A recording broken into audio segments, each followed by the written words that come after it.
Welcome to all the Sai Bandhus across the world. I'm very happy to invite you all for a satsang with Dr. Rabindranath Kakaria. Dr. Rabindranath Kakaria is a multifaceted personality and a fervent disciple of Shirdi Sai Baba. He is a writer par excellence, Sai Bhajan singer, and was a member of the Rohini Sai Baba Mandir, New Delhi. An extremely talented scientist, he did MSc Physics, MEd, and doctorate in physics from Delhi University.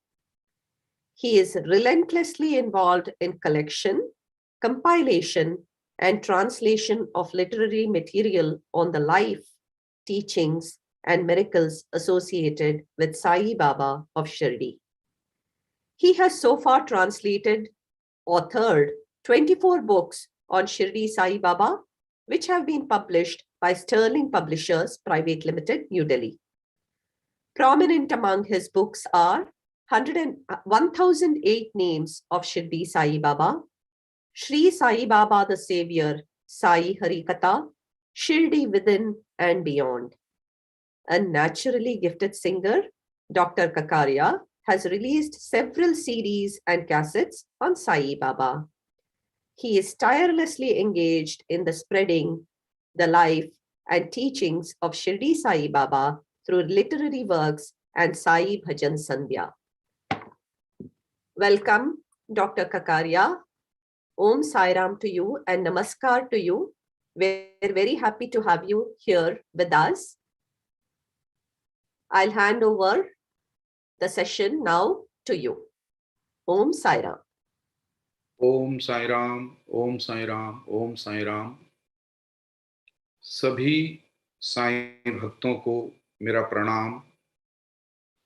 सबसे पहले मैं धन्यवाद देना चाहूँगा सद्गुरु साईनाथ महाराज को, जिन्होंने अपनी असीम कृपा से हमको ये सेवा प्रदान की कि हम उनके कार्य क्षेत्र में जो प्रचार कार्य है बाबा के शिक्षाओं का, उनको पूरे जनमानस के बीच में लाएं, फैलाएं, ताकि जो भक्त उनकी भक्ति से जुड़ना चाहते हैं, उनसे वास्तव में उनके सानिध्य में आना चाहते हैं, जो वास्तव में मानव जीवन का जो मुख्य उद्देश्य है उसको पूर्ण करना चाहते हैं, और इसके पीछे जो जनमानस, जो भक्त, जो साधक सब जुड़े हैं, उन सभी भक्तों का मैं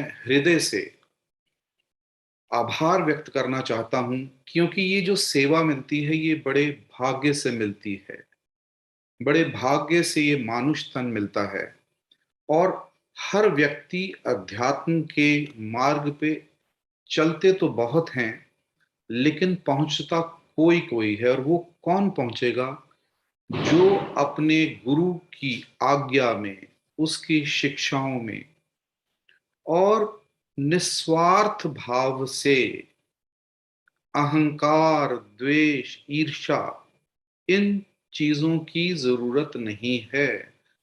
बाबा ने कहा, जो बच्चे का जिसका हृदय है वो मुझे प्यारा है, और वो साम दाम दंड भेद सब लगाते हैं अपने शिष्य का निर्माण करने के लिए, ताकि वो भक्ति मार्ग में अग्रसर हो और जो मुख्य उद्देश्य हमारे इस मानव जीवन का है उसे वो प्राप्त करे।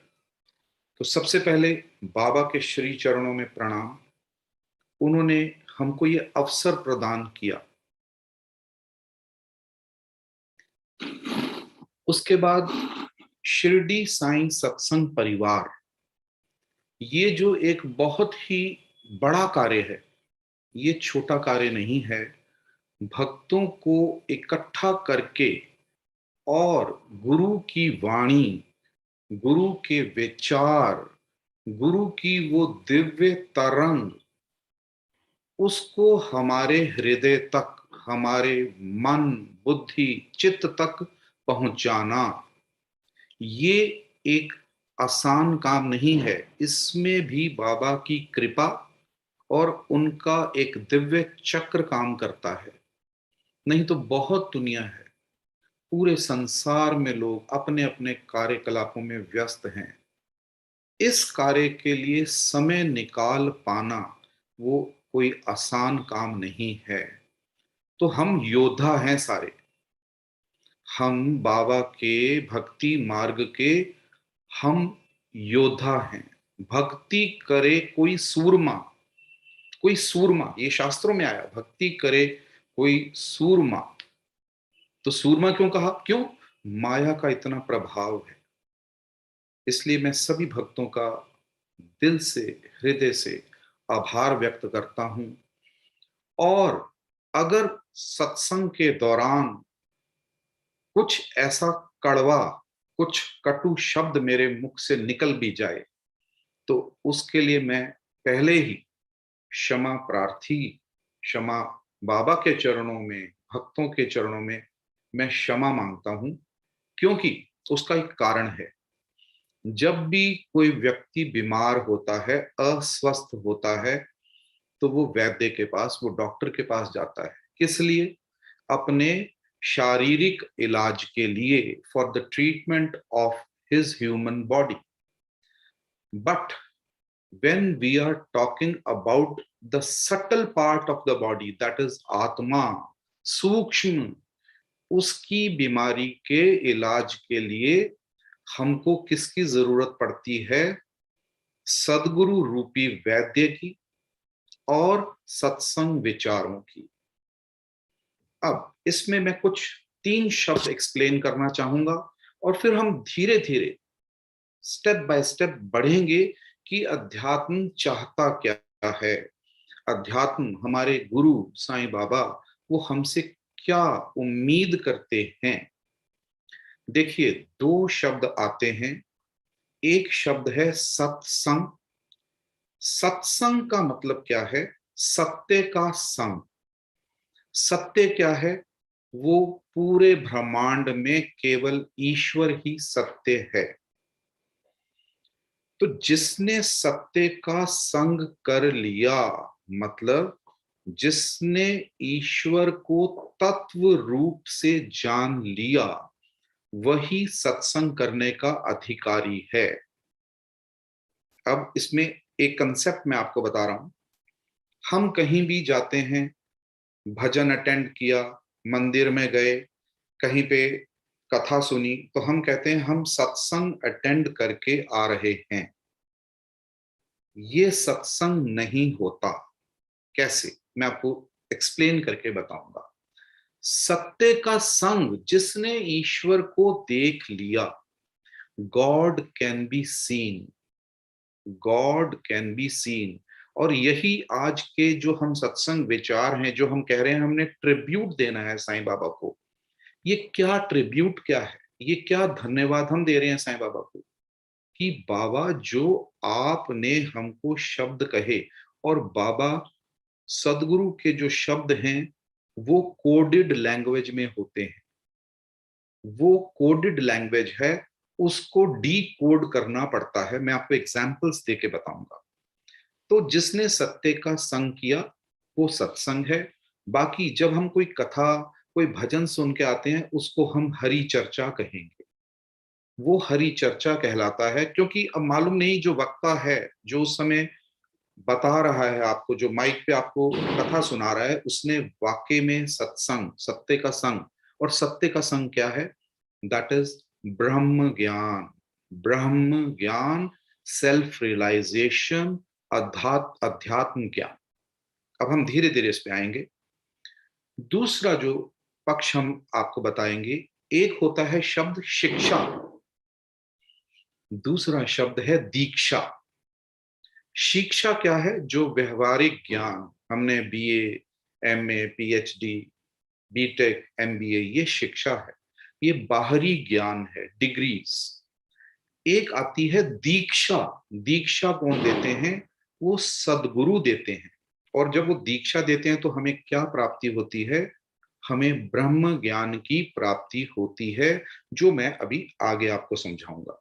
तो दो बातें क्लियर हो गई, शिक्षा और दीक्षा। दीक्षा मतलब दिखा देना। तीसरा एक शब्द आता है पराविद्या और अपराविद्या। पराविद्या इज ब्रह्म ज्ञान, अपरा विद्या जो बाहरी नॉलेज है, हमारे बीए, एमए, पीएचडी, वो सब that is under the category अपरा विद्या। अब हमारे पूरे सिस्टम के अंदर गुरु शिष्य परंपरा, भारतीय आप इतिहास अध्यात्म उठाएं तो गुरु शिष्य परंपरा, इसका सबसे पहला मैं महाराष्ट्र से एग्जांपल लेना शुरू करूंगा, उसके बाद हम धीरे धीरे आगे चलेंगे। महाराष्ट्र में हमने नामदेव, संत नामदेव, इनके बारे में सुना। एक मैं आपको घटना बताता हूं कि गुरु की क्यों जरूरत पड़ी। नामदेव विट्ठल के भक्त थे और एक दिन सोपान, निवृत्तिनाथ, ज्ञानेश्वर, मुक्ताबाई गोरहा कुम्हार के घर बैठे थे और वहां नामदेव भी बैठे थे। तो मुक्ताबाई ने पूछा कि भैया आप ये जो बर्तन बनाते हो, तो ये आपने एक डंडा रखा हुआ है यहाँ पे, ये डंडा किस लिए है? तो गोरा कुम्हार बताते, ये मैं इससे चेक करता हूं कि जो घड़ा है वो कच्चा है या पक्का है। तो मुक्ताबाई बोली कि भैया ये हम भी तो मिट्टी के घड़े हैं, ईश्वर ने हमको भी तो बनाया, हमारा भी तो शरीर मिट्टी का ही बना है, तो हमारी भी पहचान हो सकती है हम कच्चे हैं कि पक्के हैं। तो गोरा कुम्हार ने पहले संत निवृत्तिनाथ के सिर पे, जो बड़े भाई थे और ये गुरु भी थे ज्ञान देव के, ज्ञानेश्वर के, ज्ञानेश्वर को ब्रह्म ज्ञान किसने दिया था? निवृत्तिनाथ ने। और फिर सोपान, मुक्ताबाई, इन चारों के सिर पे गोरा कुम्हार ने वो जो छड़ी थी वो लगाई और बोला पक्के हैं। पक्के हैं मीन्स ये ब्रह्म ज्ञानी हैं, इनको पूर्ण गुरु, परफेक्ट मास्टर से ज्ञान मिला। लेकिन जब नामदेव की बारी आई, नामदेव के सिर पे जब वो छड़ी रखी तो गोरा कुम्हार बोले ये कच्चा है। नामदेव इतने क्रोधित हो गए। किसी भक्त को अगर आप बोल दें कि ये तो कच्चा भक्त है, तो उसकी क्या सिचुएशन होगी। तो वो गुस्से में तमतमाते हुए विट्ठल मंदिर में गए। विट्ठल प्रकट हुए। उन्होंने बोला विट्ठल को कि विट्ठल भगवान, मैं आपकी पूजा करता हूँ, अर्चना करता हूँ, और वहां मेरे को कह दिया गया कि मैं कच्चा घड़ा हूं। तो विट्ठल बोले हाँ तू कच्चा है, क्योंकि तूने मुझे अभी तत्व रूप से नहीं जाना, तू केवल मेरी प्रतिमा, मेरी मूर्ति का दर्शन करता है। और आप मानेंगे विट्ठल ने 72 टाइम्स, 72 बार नामदेव को दर्शन दिए, अलग अलग रूपों में, कभी कुत्ते के रूप में, कभी किसान फार्मर के रूप में, कभी कोड़ी के रूप में, जैसे बाबा दर्शन देते थे मक्खी के रूप में, कुत्ते के भेष में। तो भक्त नहीं पहचान पाए ना उनको। फिर बाबा कहते थे कि मैं तो आया था, तूने मेरे को पहचाना नहीं। कितनी घटनाएं साइंस चरित्र में हमने पढ़ी। तो उन्होंने बोला जब तक तू मेरे को तत्व से नहीं जानेगा, मेरा असली रूप ये नहीं है, मेरा असली रूप प्रकाश है। तो बोला मैं क्या करूं? बोलता तेरे को सदगुरु की जरूरत है, तेरे को सदगुरु की शरण में जाना पड़ेगा। और विट्ठल भगवान ने बताया तू जा, गांव के उधर एक मंदिर है, वहां पे तेरे को सदगुरु मिलेंगे। तो जब नामदेव उस मंदिर में गए तो वहां एक बूढ़े व्यक्ति जमीन पे लेटे हुए थे और उन्होंने अपने जो पांव थे वो एक शिवलिंग के ऊपर रखे हुए थे। तो नामदेव ने देखा रे ये बूढ़े व्यक्ति, इनको तो यही नहीं पता और इन्होंने तो अपने पांव शिवलिंग पे रखे हैं। तो उन्होंने बोला बाबा जी आपको मालूम नहीं, आपने अपने पांव शिवलिंग पे रख दिए। तो वो बाबा जी बोले बेटा मैं बहुत वृद्ध हो गया हूं, बहुत बूढ़ा हो गया, मुझे नहीं पता चलता मेरे पांव कहाँ हैं। जहां मेरे पांव तू उठा के, जहां शिवलिंग नहीं है वहां मेरे पांव रख दे। तो जैसे ही नामदेव ने उनके पांव उठाए, दूसरी साइड लेके गए, तो वहां एक और शिवलिंग प्रकट हो गया। फिर दूसरी साइड लेके गए, वहां भी एक शिवलिंग। अब वो समझ गए कि ये साधारण व्यक्ति नहीं है। और वो व्यक्ति कौन थे? वो अपने असली रूप में आए, एक दिव्य पुरुष के रूप में प्रकट हुए, और वो थे उनके गुरु विशोबा खेचर। तो विशोबा खेचर ने नामदेव को ब्रह्म ज्ञान दिया। ये पहली आपको एक घटना बताई। दूसरी घटना, जैसे अभी आप स्क्रीन पे देख रहे हैं, गुरु रविदास और मीरा, सभी भक्त हम जानते हैं। मीरा किसकी भक्त थी? भगवान कृष्ण की। भगवान कृष्ण उसके समक्ष प्रकट होके बोले, मीरा ये मेरा असली रूप नहीं है। मतलब जो हम भगवान का रूप देख रहे हैं, जो हम साईं बाबा को कफनी पहने या शिरडी की मूर्ति में द्वारका माई में देख रहे हैं, वो उनका असली बाहरी रूप है। असली जो तत्व का रूप है वो नहीं है। मैं आपको आगे प्रूव करके बताऊंगा ये बात कि ईश्वर का असली रूप क्या है, और ये पूरा शास्त्र ग्रंथों के आधार पे है। वो हम अभी आगे इसके विषय में चर्चा करेंगे। तो भगवान कृष्ण ने बोला, ये तो मैं तेरे प्रेम और भक्ति के कारण तेरे सामने प्रकट होता हूं मीरा, लेकिन मैं द्वापर में आया था। आज के समय के जो सदगुरु हैं, हमेशा याद रखिएगा, समय का गुरु उसकी जरूरत है, समय का नेता उसकी जरूरत है, समय का वैद्य उसकी जरूरत है। अगर आज हम कहें कि भारत के प्रधानमंत्री, तो वो हम सब जानते हैं कौन है। और जो 10 साल पहले प्रधानमंत्री रहे, आज क्या उनके सिग्नेचर्स चलेंगे डॉक्यूमेंट्स के ऊपर? नहीं चलेंगे। आज अगर आप कहें कि मैं तो चरक आयुर्वेद जिन्होंने बनाया उनसे इलाज कराऊंगा, तो आज चरक नहीं है। तो जो चरक के जो रूल्स थे उसको जो फॉलो कर रहे हैं, उनसे हमको इलाज कराना पड़ेगा। ठीक है। इसी तरीके से जो गुरु हैं, वो रूप बदल बदल के समय समय पे आएंगे और आते हैं। जैसे राम भगवान पहले आए धनुष बाण वाले, वो राम भगवान अब धनुष बाण लेके नहीं जाए आएंगे। जैसे साइंस में कंसेप्ट है, energy is neither created nor destroyed, it changes it's form from one two another. ऐसे ही गुरु भी जब आएंगे, वो उस फॉर्म में नहीं आएंगे दोबारा। तो भगवान कृष्ण ने मीरा को बोला कि आज के समय के जो सदगुरु हैं, वो हैं गुरु रविदास। तुम उनके पास जाओ, वो तुम्हें ब्रह्म ज्ञान देंगे और मेरा असली रूप प्रकट करेंगे तुम्हारे अंतर्घट में। हमारे इस शरीर के अंदर ही ईश्वर का वास है, लेकिन वो कौन दिखा सकता है? केवल परफेक्ट मास्टर, पूर्ण सदगुरु। मीरा मेवाड़ की रानी थी। वो गई संत रविदास के पास। संत रविदास अपनी कुटिया में बैठे जूते बना रहे थे। रविदास ने कुटिया के अंदर से बैठे बैठे बोला, आओ मीरा बेटी आ गई। मीरा बड़ी हैरान कि मैं तो इनसे कभी मिली नहीं। तो उन्होंने बताया, जिस कृष्ण ने तुम्हारे को मेरे पास भेजा, उसने कृष्ण ने मुझे भी बताया कि मेरी आज एक भक्त आएगी, और उन्होंने मीरा को ब्रह्म ज्ञान दिया। इसका प्रूफ, पहले मीरा गाती थी, मेरे तो गिरधर गोपाल दूसरो न कोई। गिरधर गोपाल मतलब कृष्ण। और जब ब्रह्म ज्ञान मिल गया, तो मीरा ने गाया, पायो जी मैंने राम रतन धन पायो। अरे राम कहां से आ गए? वो तो कृष्ण की भक्त थी। क्यों? अब समझ आ गया, एक्चुअल फॉर्म मिल गई, एक्चुअल रूप ईश्वर का मिल गया। पायो जी मैंने राम रतन धन पायो, वस्तु अमोलक दी मेरे सदगुरु। सदगुरु कृष्ण ने नहीं, किसने दी वस्तु वो अमूल्य? सदगुरु संत रविदास। कृपा कर अपनायो। तो जब गुरु कृपा करते हैं अपने भक्तों पे, तब आपके मार्ग में, भक्ति मार्ग में सदगुरु आएंगे। सदगुरु is a bridge between a भक्त एंड अ गॉड। आज जो हमको सत्संग मिल रहा है, भक्ति हम कर रहे हैं अपने मन माने तरीके से। हमारी जब इच्छा होती है हम आरती करते हैं, हमारी जब इच्छा होती है हम शिरडी जाते हैं, हम प्रसाद चढ़ाते हैं अपने मन माने तरीके से। There is not a standard rule which we follow. Krishna भगवान ने कहा, मन माने तरीके से अगर भक्ति करेंगे, तो उस वस्तु किसकी, ब्रह्म ज्ञान की प्राप्ति नहीं होगी। इसलिए we have to follow a certain way, एक प्रॉपर निज्म, जिसको रूल बोलते हैं, नियम। दूसरा उदाहरण, रामकृष्ण परमहंस और विवेकानंद।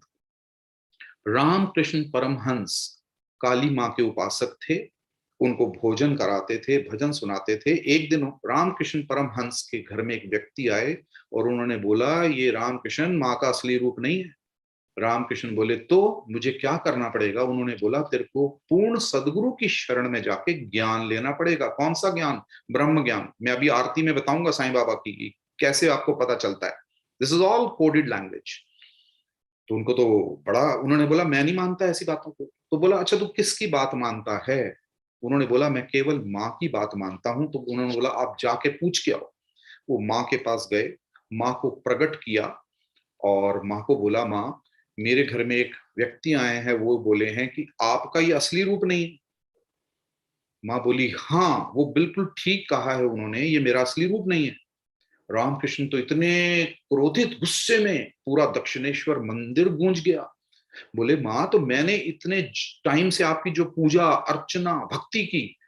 माँ बोली, ये रामकृष्ण उसी का फल है कि आज पूर्ण सदगुरु स्वयं चल के तुम्हारे घर में आए हैं। जाओ उनसे ब्रह्म ज्ञान लो और तब तुम्हें मेरा असली रूप, असली रूप क्या है? वो है ईश्वर का प्रकाश। वो मैं अभी आपको आगे गीता के उससे समझाऊंगा। और रामकृष्ण परमहंस को किसने ज्ञान दिया? तोतापुरी महाराज ने। अब तीसरी उदाहरण विवेकानंद, जिनका नाम नरेंद्र था। नरेंद्र, वो उन्होंने कितने गुरु बदले? 50 से अधिक गुरु बदले। वो जिसके पास भी जाते थे वो बोलते थे, क्या ईश्वर है? क्या तुम मुझे दिखा सकते हो? कोई कहता था, मैं तो 10 साल से उल्टा लटका हूं, मैं मंत्र जाप कर रहा हूं, मैं माला जप रहा हूं। किसी को ईश्वर का दर्शन नहीं हुआ। तो विवेकानंद के मन में क्या आ गया? ये धारणा बन गई कि ईश्वर नहीं है, उसे नहीं देखा जा सकता। लेकिन जब वो रामकृष्ण परमहंस के पास पहुंचे, उनको 3 प्रश्न पूछे। आप पढ़िएगा, विवेकानंद की जीवनी पढ़िएगा। क्या ईश्वर है? क्या आपने देखा? और तीसरा, क्या मुझे दिखा सकते हो? रामकृष्ण परमहंस बोले, हाँ ईश्वर है, मैंने उसे देखा। जितनी नजदीक तू खड़ा है नरेंद्र, उससे भी अधिक नजदीक मैंने देखा और मैं तुझको भी दिखा सकता हूं। और रामकृष्ण परमहंस ने विवेकानंद को उसी क्षण, सदगुरु कोई आपको माला जपने के लिए नहीं बोलेगा, वो आपको तत्क्षण आपके मस्तक पे हाथ रखेगा और आपका तीसरा नेत्र, शिव नेत्र, दिव्य दृष्टि को खोल के आपको 4 पदार्थ का ज्ञान देगा। 4 पदार्थ, हम उसको भी आगे डिस्कस करेंगे। तो मैंने आपको ये भी उदाहरण दे दिया विवेकानंद के गुरु।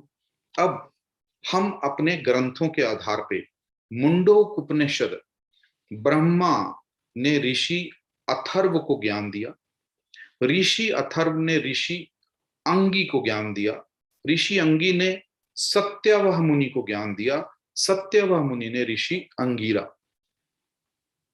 छंदोपनिषद के हिसाब से हरि द्रुमत मुनि ने जबल सत्यकामा को ज्ञान दिया, स्वामी रामानंद ने कबीर को ज्ञान दिया, गुरु अर्जन देव जी ने भाई मंज को ज्ञान दिया, स्वामी रामानंद ने रविदास को ज्ञान दिया, स्वामी रामानंद ने धन्ना को ज्ञान दिया, संत दादू ने रज्जब को ज्ञान दिया, भगवान कृष्ण ने अर्जुन को ज्ञान दिया।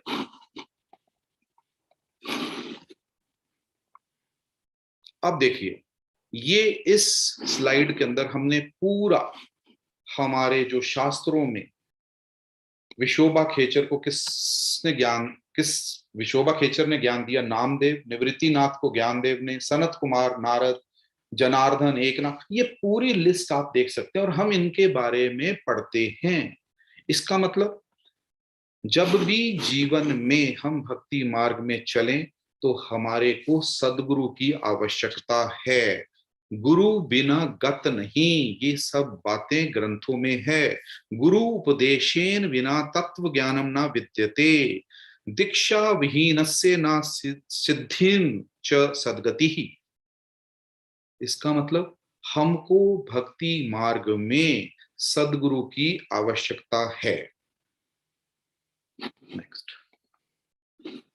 अब देखिए, हम हनुमान चालीसा गाते हैं, उसमें एक चौपाई है, श्री गुरु चरण सरोज रज निजमन मुकुल सुधार बरनौ रघुबीर बिमल जसु जो दायक फल चार। यहाँ चार फल की बात हुई है।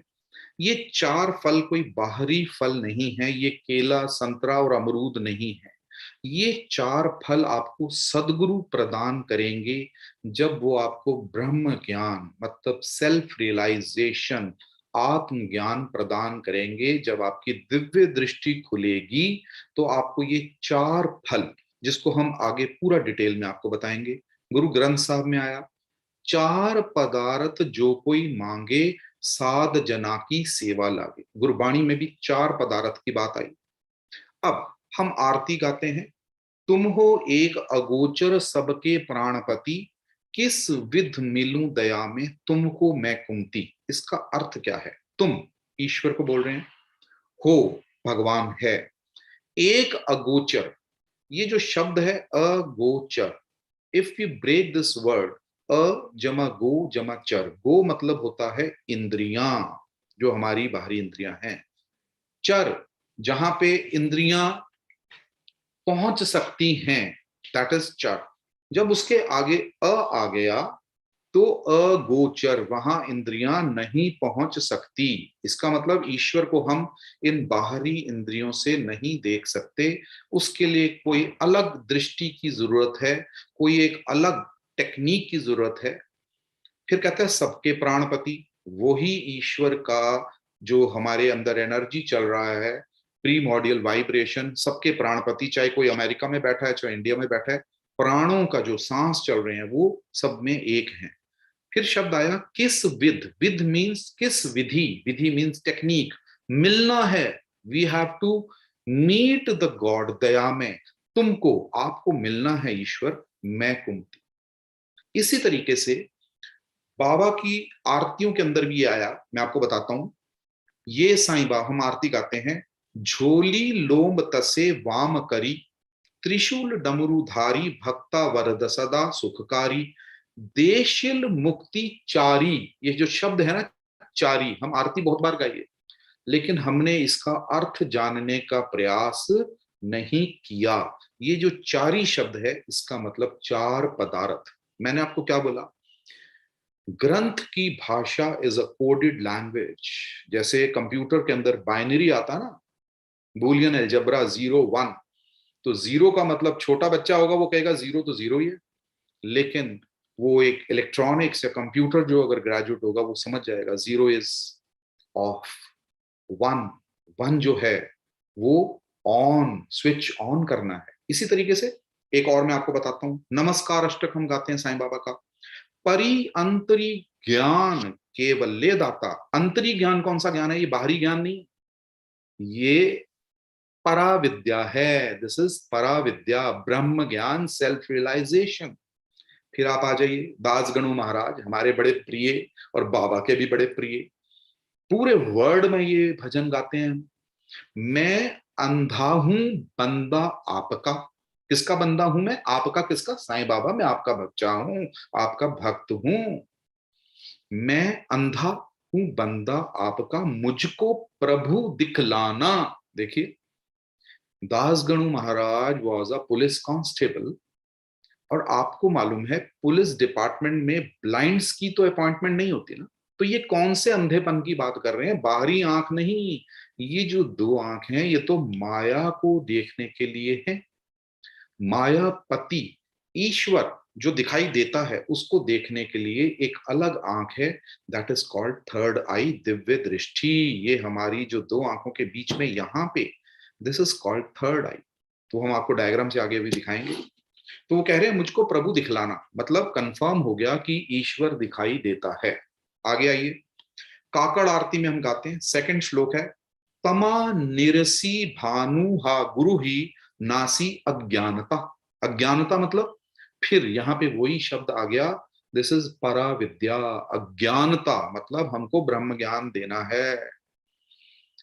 तो अब साईं सच्चरित्र में हमने पढ़ा 16th and 17th चैप्टर, ब्रह्म ज्ञान की प्राप्ति, self realisation by the help of a perfect master. पूरा 16th 17th चैप्टर अब देखिए, हम पढ़ते तो हैं, लेकिन अगर वो हमारे पास टेक्निक नहीं है, जैसे एक दवा, दवा के पूरा केमिकल एनालिसिस तो हमारे पास है, दवाई में ये chemical XYZ, and we keep repeating that name, तो क्या हम ठीक हो जाएंगे, बीमारी ठीक हो जाएगी? No, we have to intake, अंदर लेनी पड़ेगी दवा, तब जाके, जैसे कहते हैं नीम नीम कहे मुंह कड़वा ना होत है। आप नीम नीम बोलिए सारे, क्या आपका मुंह कड़वा हो गया? नहीं होगा। मुंह कड़वा होत है नीम के चबान से, जब आप उसको चबाएंगे इंटरनल। खांड खांड कहे मुंह मीठा ना होत है, खांड खांड कहो, चीनी चीनी चीनी, क्या आपका मुंह मीठा हो गया? नहीं हुआ। मुंह मीठा होत है खांड के खान से, जब आप चीनी खाएंगे तो मुंह मीठा होगा।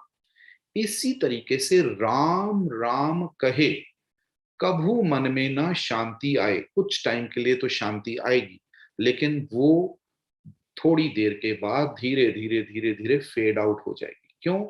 राम राम कहे कबू न मन में शांति आए, शांति आएगी राम की पहचान। पहचान मतलब जब आप ईश्वर को तत्व से जान लेंगे, तब आपका मन शांत होगा, और तभी आपकी वास्तविक जो एक्चुअल भक्ति है वो पूर्ण होगी। साईं बाबा ने गुरु स्थान बनाया, गुरु स्थान पे हम जाते हैं, माथा टेकते हैं श्रद्धा से, लेकिन उसके पीछे क्या भाव है? बाबा ने गुरु स्थान क्यों बनाया शिरडी में? बाबा हमको बताना चाहते हैं, आने वाले जो भक्त 1918 से पहले जो आए उनको भी यही कंसेप्ट समझाना था बाबा ने, जो बाद में आए और जो आते रहेंगे उनको, इसलिए बाबा ने वहां गुरु स्थान बनाया कि जब मुझे गुरु की जरूरत है, एक पार ब्रह्म जो खुद परमात्मा है, जब उनको गुरु की जरूरत है तो हमको भी गुरु की जरूरत होगी। और आपने पढ़ा चरित्र में, जब खुदाई हुई गुरु स्थान की, तो वहां कितने दिए मिले? वहां 4 दिए मिले। 5 नहीं मिले, 6 नहीं मिले, 11 नहीं मिले, 4। तो मैंने आपको क्या बोला? This is all coded language. 4 पदार्थ का प्रतीक है वो 4 दिए, और एक माला मिली। माला जो हमको नाम जपना है इंटरनल, क्योंकि कबीर ने बोला, कबीर माला काठ की, काठ की जो माला होती है ना, लाख जतन का फेर, बड़ा मुश्किल है। माला श्वासों श्वास की, अंदर की बात है, सांसों की बात। जामे गांठ ना मेर, गांठ नहीं है उनमें मन के में, और मेर नहीं है, जो मेर जो लास्ट में एक आता है ना, जहां पे 108 पूरा होता है। तो ये सब कोडेड लैंग्वेज है, ये बाहरी बातें नहीं है। इसका हमने साईं चरित्र में क्या उदाहरण देखा? बाबा जा रहे हैं अपने मित्र के साथ जंगल में, उनको एक किसान मिलता है, वो कहता भोजन ग्रहण करो। बाकी मित्र कहते नहीं नहीं, हम भोजन ग्रहण नहीं करेंगे, लेकिन बाबा ने भोजन ग्रहण किया। ये कौन मिला उनको मार्ग में? वो सदगुरु मिले, और जो भोजन दिया वो क्या दिया? वो ब्रह्म ज्ञान की दीक्षा दी। और उसके बाबा बाप कहते कि मेरे को कुएं के अंदर लटका दिया। देखिए, हमने कितनी बार चरित्र पढ़ा, लेकिन हमने ये मनन चिंतन नहीं किया। We just read it for the reading से। लीला तो पढ़ ली, लेकिन उसका जो कंसेप्ट है, हम उसकी स्पिरिचुअल आध्यात्मिक गहराई को हमने उसका अवलोकन नहीं किया। उल्टा लटकाना मीन्स इंट्रोवर्ट, अंदर, ये सारा अंदर का मामला है, ये ज्ञान अंदर का है, बाहरी ज्ञान नहीं है। तो साईं चरित्र में 16-17 चैप्टर ब्रह्म ज्ञान, फिर गुरु की महानता बाबा ने बताया, जगह जगह बताया गुरु की जरूरत है। हेमाद पंत को भी बताया, शुरू में आपने पढ़ा चैप्टर्स में, गुरु की जरूरत है, गुरु की जरूरत है। So there are so many factors जिसमें हमको ये पता चलता है कि गुरु की हमको आवश्यकता है। अब देखिए, ब्रह्म ज्ञान, this is called divine knowledge. It is an eternal technique which helps you to realize the God। और ये कैसे आपको गॉड मिलेगा? ये केवल परफेक्ट स्पिरिचुअल मास्टर, पूर्ण सदगुरु, गुरु भी 7 प्रकार के होते हैं। ये भगवान शिव ने गुरु गीता में पार्वती को बताया। सूचक वाचक बोधक निषिद्ध विहित कारणाखे सदगुरु। वी नीड अ सदगुरु जो हमको ब्रह्म ज्ञान दे सकता है। और जब हमको ये ब्रह्म ज्ञान मिलता है, वो कैसे मिलता है? हमारी थर्ड आई, जिसको डिवाइन आई बोलते हैं, तो वो जब खुलती है तो हमको अपनी आत्मा का दर्शन होता है। और जो 4 पदार्थ जो हैं वो मैं अभी आपको बताता हूँ, वो हमको कौन से 4 पदार्थ मिलेंगे। अब ये देखिए, यहां पे 4 पदार्थ मैंने आपको दिखाए हैं। First is called divine light. Ramcharitmanas में उसको प्रकाश कहते हैं। कुरान में इसी डिवाइन लाइट को नूर कहते हैं। और बाइबल में इसको डिवाइन लाइट बोलते हैं। भगवान कृष्ण ने जब अर्जुन को दिव्य दृष्टि प्रदान की तो उन्होंने बोला, ज्योति श्यामापि तज्ज्योति तमसा परमुच्यते ज्ञान ज्ञेयम ज्ञान गम्यम हृदि सर्वस्व विशिष्टतम। मतलब मैं ज्योतियों की परम ज्योति हूं, जो सबके हृदय, हृदय हार्ट नहीं मैं बात कर रहा, मैं थर्ड आई की बात कर रहा हूं, वहां पे निवास करता हूं। और मुझको कैसे देखा जा सकता है? केवल ब्रह्म ज्ञान से। तो पहला जो पदार्थ है, और ये हमारे जितने भी धार्मिक स्थान हैं, आप कहीं भी चले जाएं, आप मंदिर में जाते हैं, भगवान की अलग अलग मूर्ति है, लेकिन उनके सामने जो दिया रखा है वो तो एक ही जैसा है। उसके बाद हम किसी भी धार्मिक स्थान पे जाते हैं, वहां पे अनहद नाद, डिवाइन म्यूजिक, वहां पे म्यूजिक बजता है। हम भजन देखते हैं, आरती देखते हैं, शिरडी में जाते हैं, वहां मंजीरे बज रहे हैं, ढोल, हारमोनियम, फ्लूट, ये सब ये बाहरी म्यूजिक है। ऐसा ही एक डिवाइन म्यूजिक हमारे अंदर है, उसको बोलते हैं अनहद नाद। बिना बजाए निज दिन बाजे, घंटा शंख नगाड़ी रे, बहरा सुन सुन मस्त होत, तन की सुध बिसारी रे। तो शास्त्रों में उसको नाद ब्रह्म कहा, कुरान में उसको नगमाए इलाही कहा, बाइबल में उसको इनर म्यूजिक। तो ये दूसरा पदार्थ हो गया। तीसरा पदार्थ है holy nectar, that is called amrit. शास्त्रों में उसको चरणामृत बोला, कुरान में आबे जमजम, बाइबल में होली वाटर। हम जाते हैं मंदिर में, पुजारी हमारे को अमृत देते हैं, वो हम अपने अमृत ग्रहण करने के बाद दोनों हाथ सिर के ऊपर लेके जाते हैं।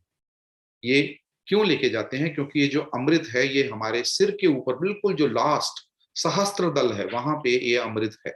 और इसका पान कौन करवा सकता है? पूर्ण सदगुरु। चौथा पदार्थ है होली नेम, जिसको नाम, शास्त्र में इसको वाक कहते हैं, कुरान में कलमा इलाही, और बाइबल में वर्ड। तो ये 4 पदार्थ हमको ब्रह्म ज्ञान जब मिलेगा पूर्ण सदगुरु से, तो हमको ये इनकी प्राप्ति होगी। अब हम भगवत गीता पे आए। लॉर्ड टॉक्स विद अर्जुना, ये चैप्टर 4 का वर्स 34 है, जो बाबा ने नाना साहब चांदोरकर को भी बताया। देखिए, बाबा ने हमेशा भक्तों को सुख, समृद्धि, स्वास्थ्य तो प्रदान किया, वो सदगुरु का काम है देना, लेकिन जो असली ज्ञान, जिसको बोला परा विद्या, तभी बाबा ने नाना साहब चंदोरकर को ये बोला, तद विधि पणिपातेन परिप्रश्नेन सेव्या उपदेशंति ते ज्ञानम ज्ञानिनस् तत्वदर्शिनः। इसका मतलब क्या है कि तू किसी तत्वज्ञानी, तत्वज्ञानी कौन होता है? जिसने स्वयं ईश्वर का दर्शन किया है, उसके पास जा। बाबा ने नाना साहब को तो खुद तो ज्ञान दे दिया, लेकिन जो आगे आने वाला समय है, बाबा उनको एक रूल फॉलो करने के लिए बोल रहे हैं। कृष्ण ने भी अर्जुन को तो ज्ञान दिया, लेकिन वो तो उस टाइम दे दिया महाभारत के समय, लेकिन जो आगे लोग आएंगे, आगे जो आने वाले वर्षों में हम जैसे जो भक्त होंगे, तो उनको यही रूल फॉलो करना है जो भगवान कृष्ण ने, जो साईं बाबा ने नाना साहब चंदोरकर को बताया। हम अपने हिसाब से भक्ति नहीं कर सकते। तो उन्होंने बोला, किसी तत्वज्ञानी संत महात्मा के पास जा, सदगुरु की शरण में जा, निष्काम भाव से उसको प्रणाम कर, तर्क वितर्क मत कर। आजकल चेले ऐसे मिलते हैं क्योंकि गुरु भी ऐसे हैं नकली, तो चेले भी नकली। ठीक है ना, तो हम तर्क वितर्क करते हैं, इधर उधर की बातें करते हैं, उनसे ज्ञान की प्राप्ति नहीं होगी। तो उनको प्रणाम कर और वो तेरे को ज्ञान कौन सा, तत्व दर्शन, वो तेरे को तत्व का दर्शन कराएंगे। इसी तरीके से चैप्टर 11 वर्स 8, भगवान ने कृष्ण को कहा, ये जो मेरा तू रूप देख रहा है ये मेरा असली रूप नहीं है। आपने देखे चित्र में देखिए, भगवान कृष्ण अपना विराट स्वरूप दिखा रहे हैं अर्जुन को। अर्जुन हाथ जोड़ के खड़ा, वो तो सोचता था ये मेरा मित्र है, मेरा ये रथ चला रहा है।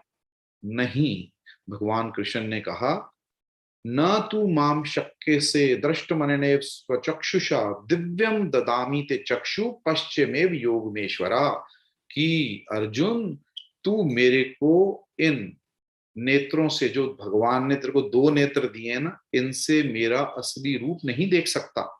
मैं तेरे को दिव्य ददामी चक्षु, दिव्य चक्षु प्रदान करता हूं, ताकि तू मेरे उस योगी रूप को, उस रूप का दर्शन कर सके।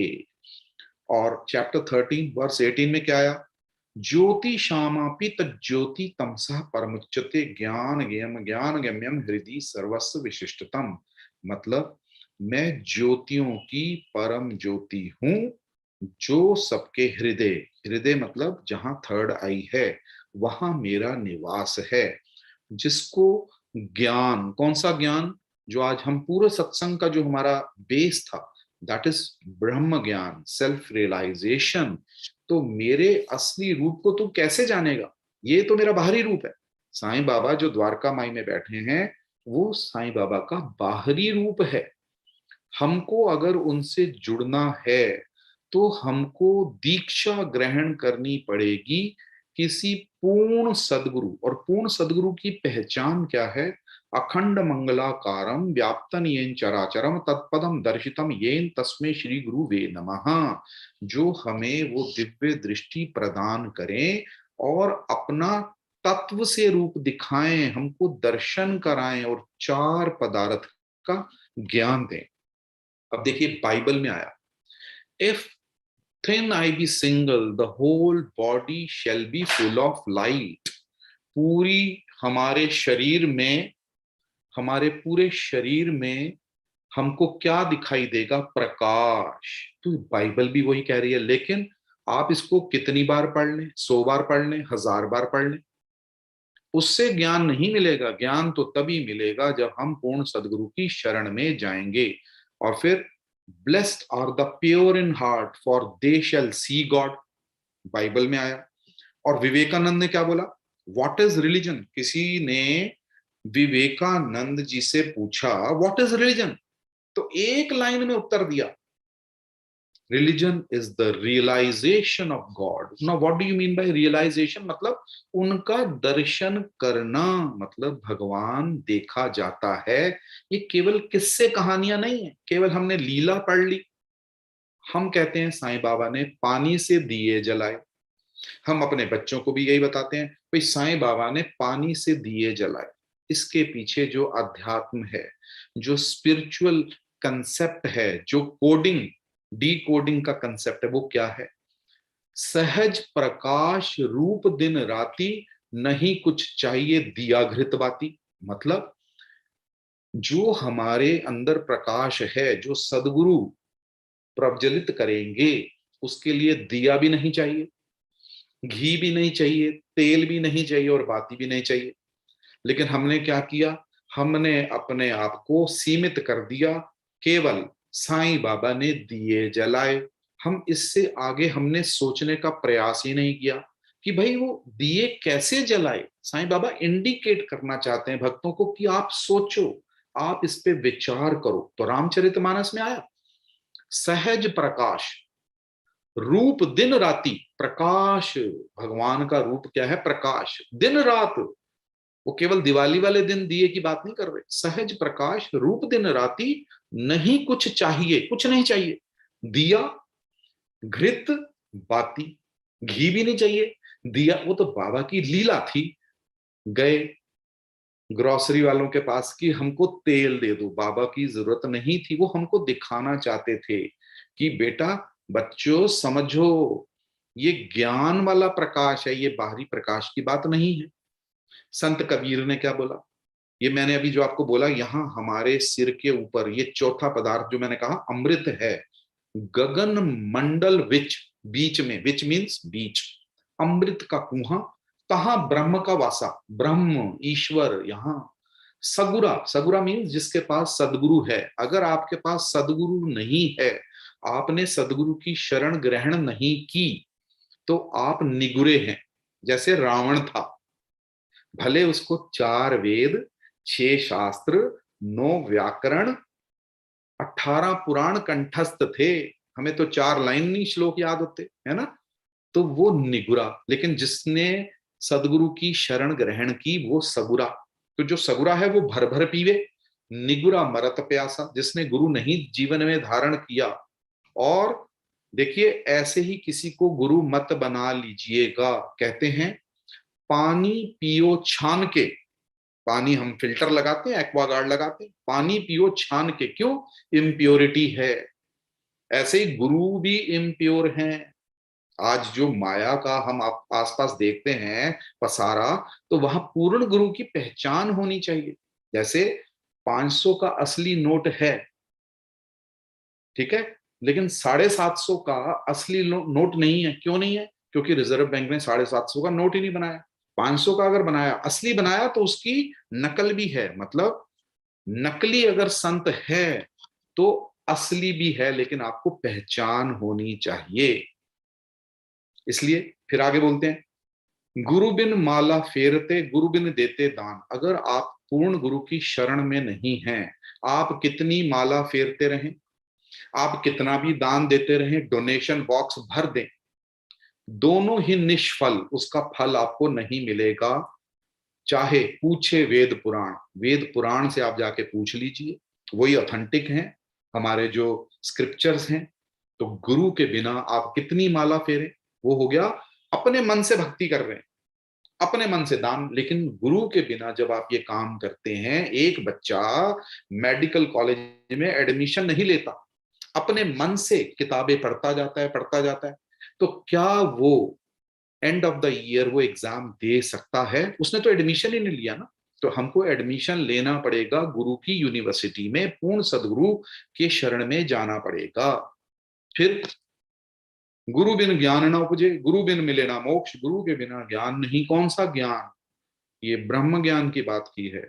गुरु बिन मिले ना मोक्ष, गुरु बिन लखे ना सत्य को, लखे ना सत्य को। आपको सत्य, सत्य क्या था? मैंने आपको शुरू में बताया, सत्संग, ईश्वर का दर्शन। और गुरु बिन मिटे ना दोष। जो हमारे कितने हमने जीवन में कर्म किए हैं, वो बिना गुरु की शरण में आए वो मिट नहीं सकते। ज्ञान अग्नि सर्व कर्माणि, ज्ञान अग्नि सर्व कर्माणि, सब कर्मों को नाश कर देती है। ज्ञान की जब अग्नि जो ईश्वर प्रकट करेगा, फिर गुरु बिन भव निधि तरे ना कोई। जो बिरंची शंकर, आप चाहे शंकर जितनी पावर आ जाए, शंकर भगवान जितनी, लेकिन आप कर नहीं सकते। तो ये सब जो बातें हम कर रहे हैं यहाँ पे, ये क्या, इसका मेन पर्पस, ये क्या ट्रिब्यूट क्या है साईं बाबा? हम कितनी भी भजन संध्या कर लें, हम कितनी पेंटिंग बना लें, कितनी मूर्ति लगा लें, लेकिन क्या उससे भक्ति हमारी दृढ़ हुई? नहीं हुई। फिर भी हमको कमियां दिखती हैं संसार में। आज संसार का क्या हाल है? क्यों? क्योंकि पूर्ण गुरु की शरण में जब तक हम नहीं जाएंगे, हमारा मन अशांत रहेगा। कहते हैं देहधारी को दंड है। देहधारी, हमने शरीर धारण किया, दंड, दंड क्या? हमको दुख भी आएंगे, कष्ट भी आएंगे, बीमारी भी आएगी, कोई इससे बच नहीं सका। लेकिन ज्ञानी भोगे ज्ञान से, अज्ञानी भोगे रोए। इसका मतलब क्या है? आपके पास एक पाथवे है जिसपे पत्थर पड़े हैं, कांटे पड़े हैं।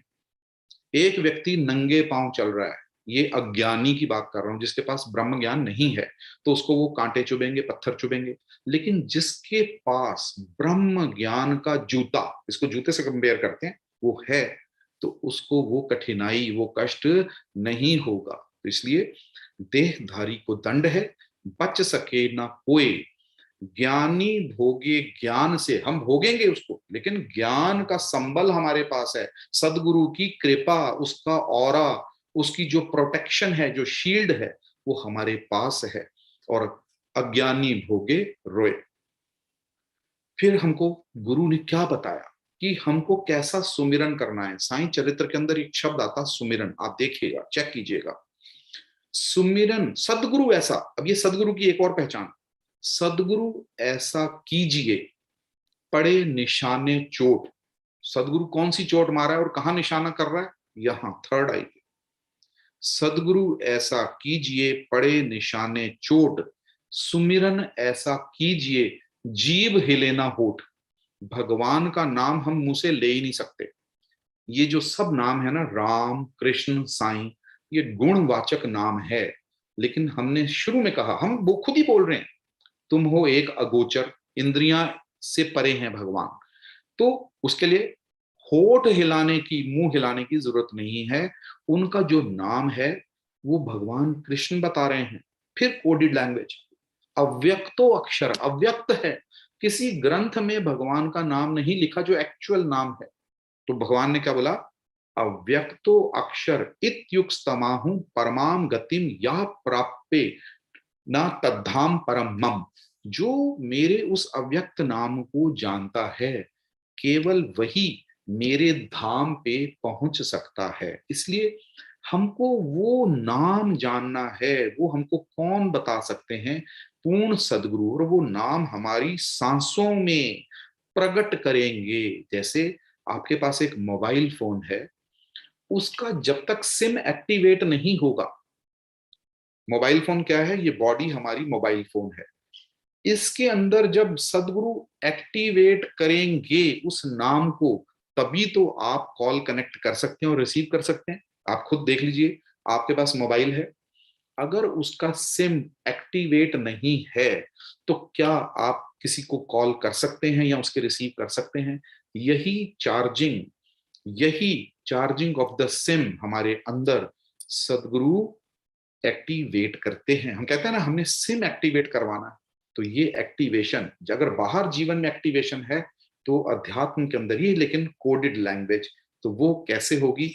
जब आप पूर्ण सदगुरु के पास जाएंगे, आपको चार पदार्थ, आप कहीं भी जाएं, किसी गुरु के पास जाएं, आप उनसे पहचान पूछिए कि क्या आप मुझे ब्रह्म ज्ञान दे सकते हैं। वो तो आपको कहेंगे कि हाँ जी, मैं ईश्वर का दर्शन, लेकिन आपके पास पहचान होनी चाहिए।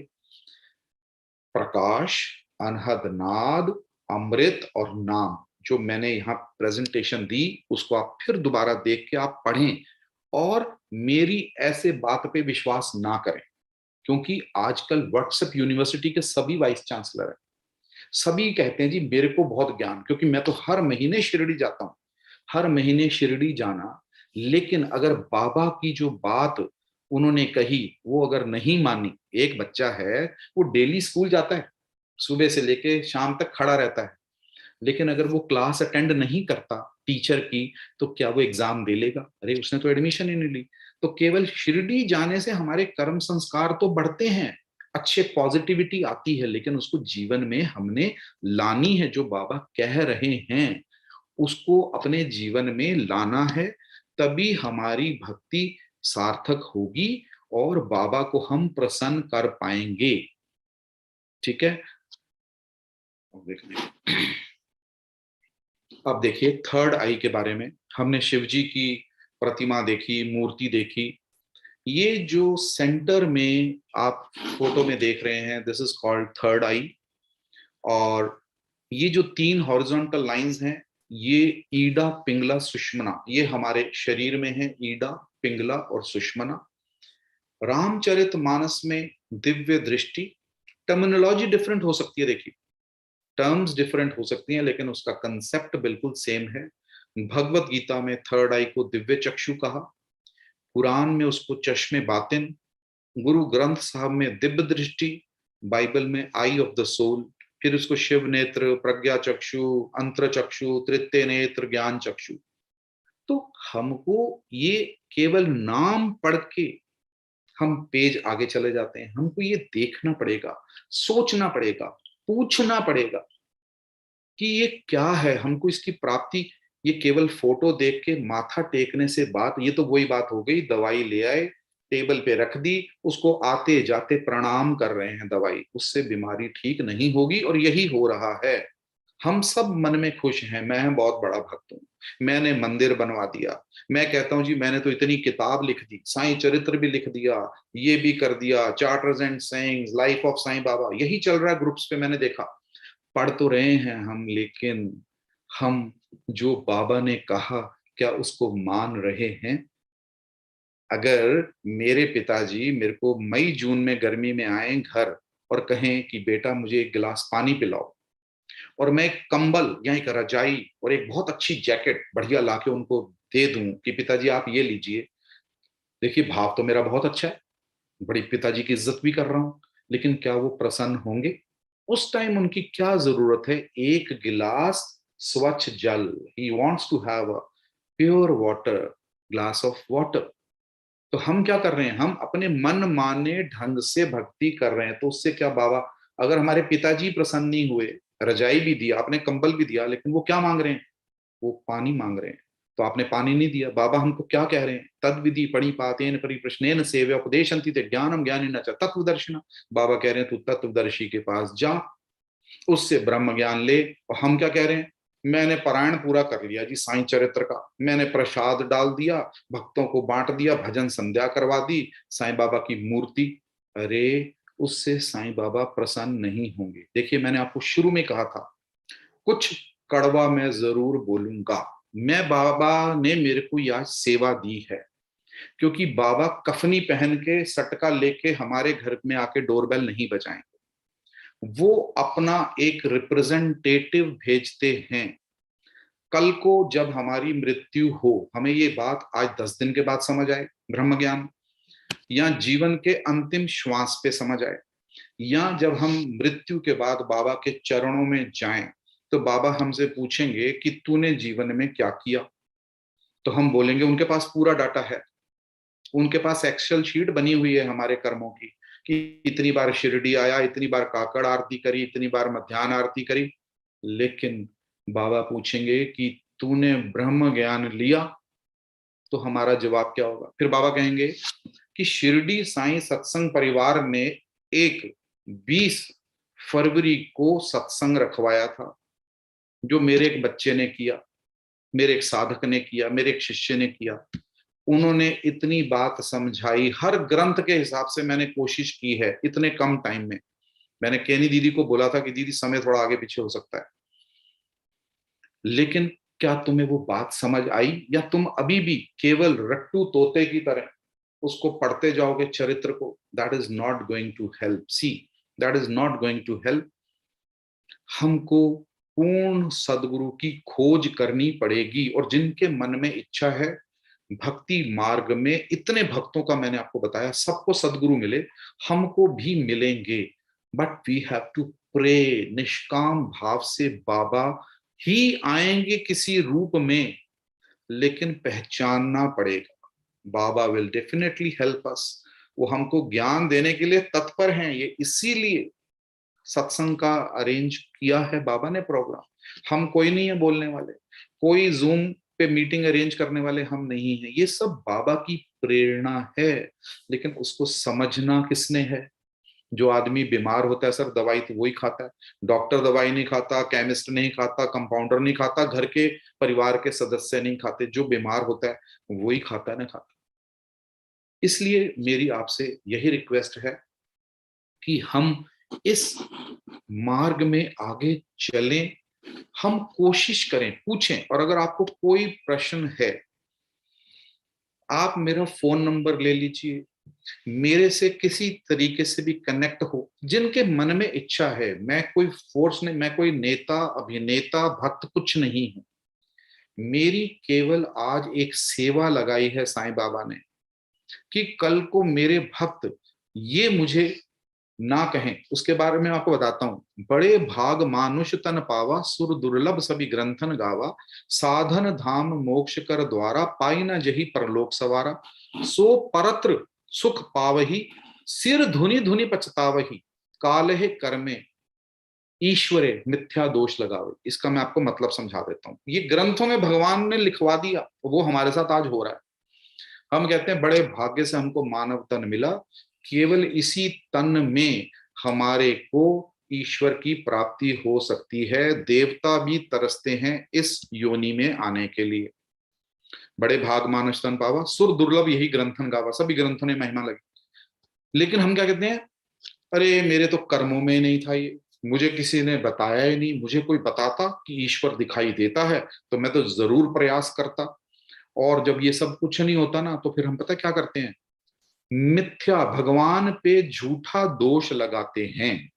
ये हम करते हैं, भगवान पे हम झूठा दोष, अरे भगवान आप हमको बताते, अपना कोई मैसेंजर भेजते, अपना कोई बच्चा भेजते, कोई भक्त भेजते जो हमें बताता कि भाई भक्ति मार्ग में ब्रह्म ज्ञान, self realisation is the need of the hour, तो हम तो जरूर लेते।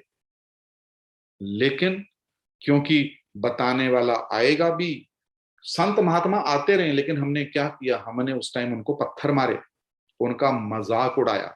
और मैं आपको एक फाइनल लास्ट में, मेरे हिसाब से समय भी हो गया है, सत्य को स्थापित होने में, सत्य को, ट्रुथ को स्थापित होने में 3 स्टेप्स आते हैं। पहला, उपहास, लोग आपका मजाक उड़ाएंगे। इस सत्संग को भी सुन के कई भक्त कहेंगे कि ये डॉक्टर साहब क्या बातें कर रहे हैं, अरे ब्रह्म ज्ञान किसको ईश्वर दिखता है, कौन आजकल गुरु मिलते हैं। ऐसा नहीं है, उपहास होगा, कीजिए, कोई बात नहीं, लेकिन हम अपने मार्ग से नहीं रुकेंगे। दूसरा, विरोध। ऐसे कई विरोधी भी हो सकते हैं जो विरोध करें, अरे डॉक्टर साहब आपने, हमने आपका सत्संग करवाया, आपने साईं बाबा के बारे में कोई बात ही नहीं बताई, आपको लीला बताते, अरे लीला बताने के लिए साईं चरित्र है, उसको पढ़ें। 24 किताब, स्टर्लिंग में 100 किताब है कम से कम, आप पढ़ें उसको। आज ही मेरे को शैलेश कुमार सिंह, हमारे कलकत्ता के मित्र हैं, जब भी कोई नई बात पता चलती है तुरंत फोन करके, हमारे नागराज जी हैं, तुरंत फोन करके बताते हैं कि भैया एक नई बात पता चली। क्योंकि ये तो समुद्र है, यहां तो मोती गहराई में मिलेंगे जाके, बाहर आप बैठे रहें सी शोर पे, वहां तो कुछ नहीं मोती मिलते ना। 1 मिनट में फोन करके बताते हैं, रुकते नहीं है, टाइम नहीं देखते। तो हमें करना क्या है, तीसरा स्टेप क्या है, स्वीकृति। स्वीकृति, यस पीपल विल एक्सेप्ट कि बिल्कुल ठीक कहा था, ग्रंथों के आधार पे मैंने जो आज बात बोली है, और मैं डंके की चोट पे कहता हूं मुझे ब्रह्म ज्ञान मिला है, मैं पूर्ण सदगुरु की शरण में गया हूं, मैंने 4 पदार्थ का ज्ञान अनुभव किया है, और उन्हीं की कृपा से, पूर्ण सदगुरु की कृपा से आज भक्ति मार्ग पे अग्रसर हूं। और आप में से भी जो भक्त भी, जिनके मन में ऐसी इच्छा जागृत हो गई, वो ईश्वर ही करवाएगा।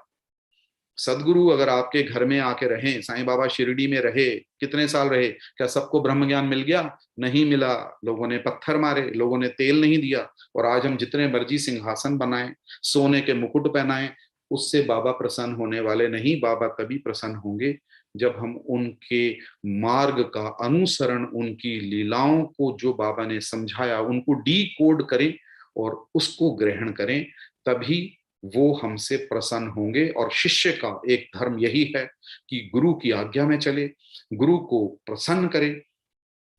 तो अल्टीमेटली आने वाले टाइम में ये बिल्कुल होगा। हम सभी भक्तों, जिन जिन के मन में साईं बाबा का असली रूप देखने की इच्छा है, उन्हें ईश्वर मार्ग में सदगुरु से भेंट अवश्य कराएंगा। 4 पदार्थ आप उनसे मांगिएगा, पूछिएगा, पहले कंफर्म कीजिएगा। और अगर इस सत्संग के दौरान मेरे मन में कोई ऐसा विचार नहीं था किसी को आहत करने का, हर्ट करने का, लेकिन देखिए हम ह्यूमन बीइंग्स हैं, कमियां बहुत हैं, जब भाव आता है तो व्यक्ति बोल देता है, लेकिन फिर भी अपने ही तो भाई बहन हैं। अगर कुछ बोल भी दिया, परिवार में कुछ ऊंचा नीचा हो जाता है, तो घर छोड़ के थोड़ा ना चले जाते हैं, नहीं चले जाते ना। तो इसलिए मैं तो आपका छोटा भाई हूं, सेवक हूं बाबा का। अगर कुछ मेरे से गलत बोला गया मेरे मुख से मैं सभी से हाथ जोड़ के क्षमा मांगता हूं और बहुत बहुत धन्यवाद सभी भक्तों का। और इस समय जो हम बैठ पाए, बाबा का धन्यवाद, उन्होंने ये सत्संग करवाया हमसे। आपको बाबा ने ही सुनवाया, मैं कुछ नहीं बोला, ये कुछ नहीं हम कर सकते, सब उन्हीं का चक्र चल रहा है। तो बोलिए साईनाथ महाराज की जय, सच्चे दरबार की जय। सभी भक्तों को मेरा बहुत बहुत प्रणाम। साईं राम, धन्यवाद, thank you. Om Sai Ram. Thank you very much for a very, very beautiful satsang. We got to know different perspectives and different views on Brahmagyan. Thank you for your time. Bhaiya, I had one request. We will do, if you can sing a bhajan for us, Baba bhajan for us. Uh, if I can ask you to sing a small bhajan for us, it will be a treat for us. And after that, we'll go with the few question and answers, if you allow. Definitely definitely, this is a सेवा for me. कोई इसमें मैं तो हाँ या ना कुछ नहीं कह सकता। मेरे को तो बाबा ने इस समय कहा कि आप जो भक्त कह रहे हैं वैसा ही करो, क्योंकि जो सांस है ये उन्हीं की दी हुई है, हमारा इस पे कोई हक नहीं है। वो जब मर्जी ले लें, जब मर्जी स्विच ऑन कर दें। I am totally dependent on him. जो भी आपके प्रश्न हैं, जो क्वेरीज हैं, मैं पूरी कोशिश करूंगा, बाबा उनका उत्तर दिलवाएंगे। और 2 लाइन में आपको सुना देता हूँ भजन की। सुन आरती दी मिठी मिठी गूंज, बाबा मैनू याद आबदा। सुन आरती दी मिठी मिठी गूंज, बाबा मैनू याद आबदा। तेरी शिरडी दा मिठा है सुरूर, तेरी शिरडी दा मिठा है सुरूर, बाबा मैनू याद आवदा। सुन आरती दी मिठी मिठी गूंज, बाबा मैनू याद आवदा। सुन आरती दी मिठी मिठी गूंज।